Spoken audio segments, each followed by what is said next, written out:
Comment trouver un sens et le point d'équilibre entre la société où l'on nous pose, qui semble tellement aberrante qu'elle en devient irréelle, et l'émergence de courants et pratiques spirituelles qui sont attrayantes mais semblent reposer sur la simple imagination et donc tout autant irréelles. J'ai l'impression que toutes les nouvelles croyances qui émergent ne nous servent qu'à faire l'autruche, à se rassurer et donner un sens à notre impuissance face à l'état du monde. Ouais, ouais, c'est pas mal vu. Moi, je trouve aussi que il y a, il y a eu pas mal d'écoles de pensée qui finissent juste par aboutir à un déni de sa propre sensation, c'est-à-dire par aboutir à tout ce qui est, ce qui se passe, ce qui doit se produire se produit. Et moi, je peux me placer dans une espèce de semi-éveil, on va dire, parce que parfois il est éveil et parfois il est éveil, qui dirait je ne suis qu'une conscience observante, le champ des possibles se traduira pas à travers moi, et je peux rester simplement équanime et centré dans mon silence face à la vie se déployant. Et c'est un niveau qui existe, c'est le niveau de l'être, c'est un niveau qui existe absolument. Et je ne crois pas en fait que ça soit notre prérogative d'être dans cette fréquence-là, mais bel et bien dans la fréquence d'incarnation, où tout ceci, on le prend en pleine figure, avec la brutalité nécessaire à la réparation de l'humain que nous sommes. Mais on y reviendra peut-être. Plusieurs choses là-dedans. Quand on commence notre phrase par la société dans laquelle on vit, on croit que tout le monde observe la réalité. Personne n'a jamais contemplé la réalité.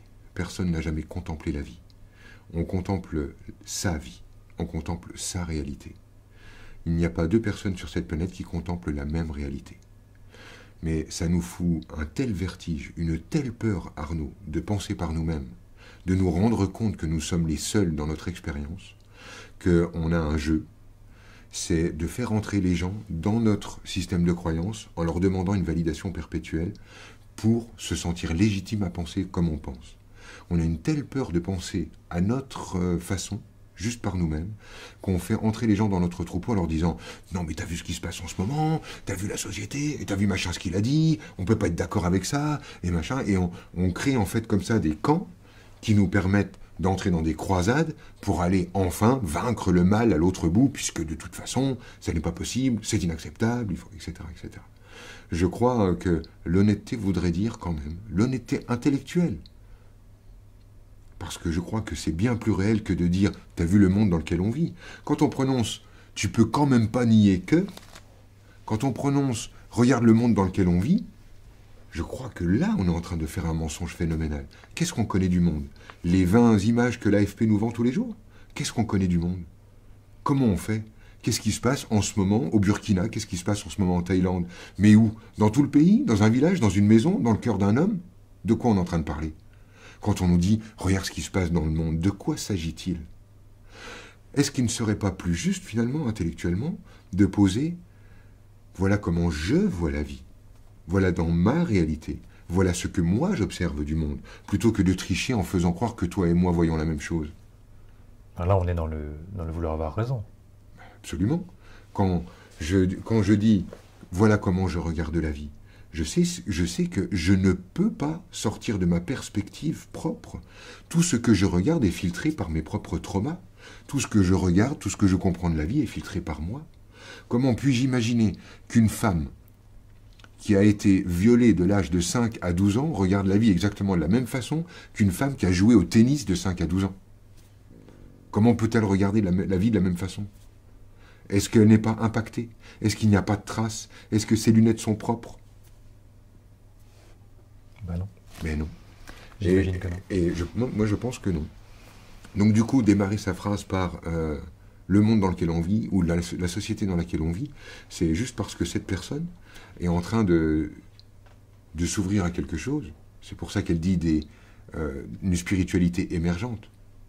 Si on remonte à il y a 5000 ans, on est exactement dans les mêmes formes de spiritualité émergente. Ça fait 5000 ans que ça émerge, l'histoire.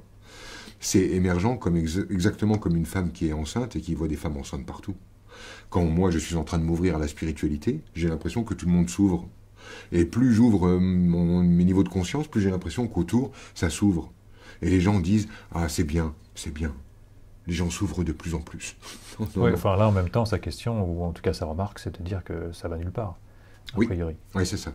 C'est-à-dire que ces émergences n'aboutissent qu'à la tête dans le sable et à ne pas se rendre compte de la douleur ou de la violence du monde.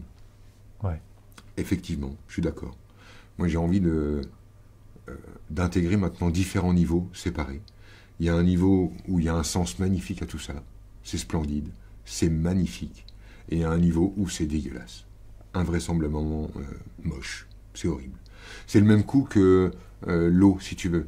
La banquise fond. Et la banquise qui fond, c'est horrible. C'est quand tu vois l'ours blanc sur la banquise qui est déchiré, enfin c'est moi qui suis déchiré en le regardant. La banquise fond, les eaux montent, il y a des gens qui sont obligés de partir de chez eux, il y a des exodes, c'est moche, c'est nul, c'est horrible. Et en même temps, la banquise contenait de l'information cristallisée dans de la glace, qui, je pense, est une information d'évolution pour la planète entière. Et je crois que c'est pour ça qu'en 5 ans, on a fait autant de progrès qu'en 200. C'est-à-dire qu'on est dans une accélération incroyable du système d'information au niveau planétaire. Et je crois que c'est justement la libération d'informations cristallisées dans les pôles qui crée ça.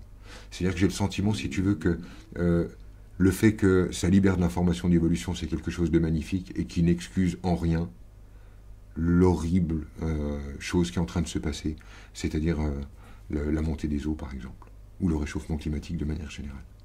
Les choses ne sont pas l'une ou l'autre.